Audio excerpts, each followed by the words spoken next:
The ties between Russia and the incoming US administration have come under intense scrutiny. As Inauguration Day draws closer, President-elect Donald Trump has strongly denied any Russian influence. Meanwhile, his choice for Secretary of State, former ExxonMobil chief Rex Tillerson, who does have close ties to Russia, has been taking the heat from a Senate panel.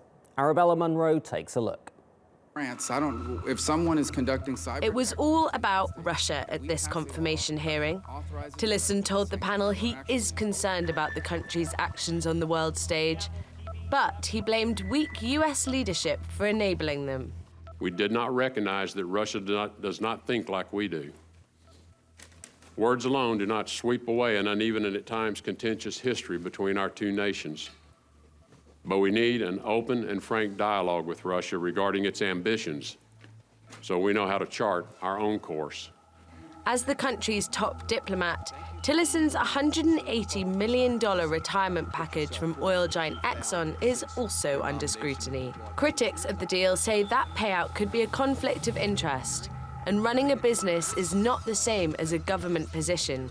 If we take seriously that your tenure and experience at Exxon serves as qualifications for Secretary of State, then there's likewise a serious discussion this committee needs to have about the potential for conflicts of interest that arise from your long corporate tenure.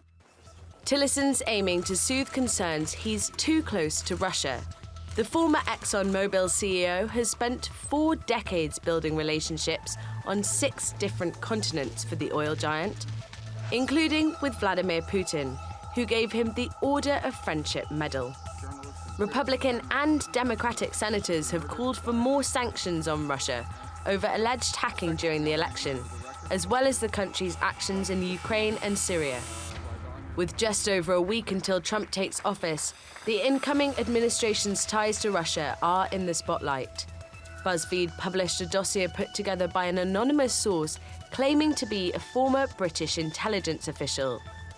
It contains unverified reports alleging Russia has compromising information on Trump that could be used to influence him.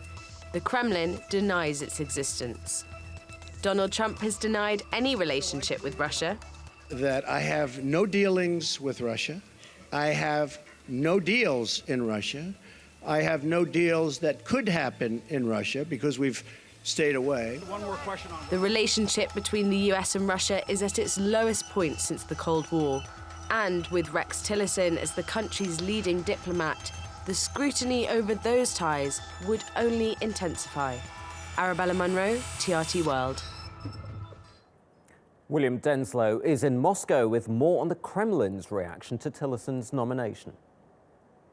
Back in 2013, Rex Tillerson was awarded the Order of Friendship from Russian President Vladimir Putin. Now, during his tenure as chairman of ExxonMobil, he worked extensively and helped deepen ties with the Russian oil giant Rosneft and helped expand drilling operations. But while he might have had some cozy ties with Russia in the past, taking on the role of Secretary of State is certainly a different kettle of fish. And Dmitry Peskov, the spokesperson from the Kremlin, really states that. He says that Russia is not wearing rose-coloured spectacles, stating that he believes that Tillerson will pursue his tough line in the future. Of course, this somewhat dictated from some excerpts from Tillerson's speech that we've seen, some of his opening remarks. He says that Russia still poses a danger, blaming a lack of US leadership in the past, also stating that he hopes to see more open and frank dialogue with Russia in the future. Of course, this all comes as Russia has once again denied any involvement in the hacking of the United States during the US elections, denying any involvement in having any kind of a dossier on President-elect Donald Trump. So certainly the view from Moscow is that they hope that both Rex Tillerson and the Trump administration can help improve bilateral ties. Let's go to Paris now. TRT World's editor-at-large, Craig Copetas, joins me now on more on the Trump relationship with Russia. Craig, thanks for joining us again. Now, one of the things that Tillerson said during the hearing was that sanctions can be, and I quote, a powerful tool, unquote, but that they disrupt American business interests. Does this suggest that he and Trump may actually drop sanctions against Russia, or are they going to make them even tougher? The word in the business community, particularly the oil community, oil service industry, over the past 3 weeks, has been that sanctions are going the way of the iPod. What was fascinating in the hearing today is Tillerson actually said, quote, Exxon never lobbied against sanctions. That is not true. Exxon spent millions and millions of dollars to lobby against the sanctions that were imposed in Russia, South Sudan, and other places. What's going on here, and this is what to watch, is Trump has a poison chalice here. He's moving from a value-based foreign policy approach to a deal-based foreign policy approach. And sanctions are not part of that. It's kind of what he does best, isn't it, Craig? I mean, he is a deal maker. That's his entire shtick, isn't it?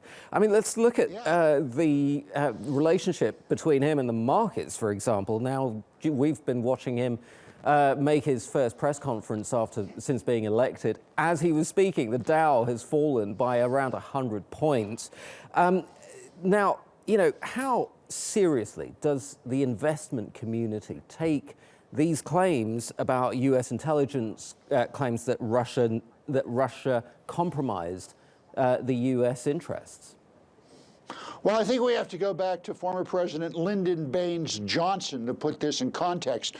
When he was running for Congress in the state of Texas, he went up to one of his aides and said, let's release a statement that says my opponent is having sex with pigs, and the aide said, well, we can't get away with that. And LBJ said, but let's make the SOB deny it, and that's what's going on here.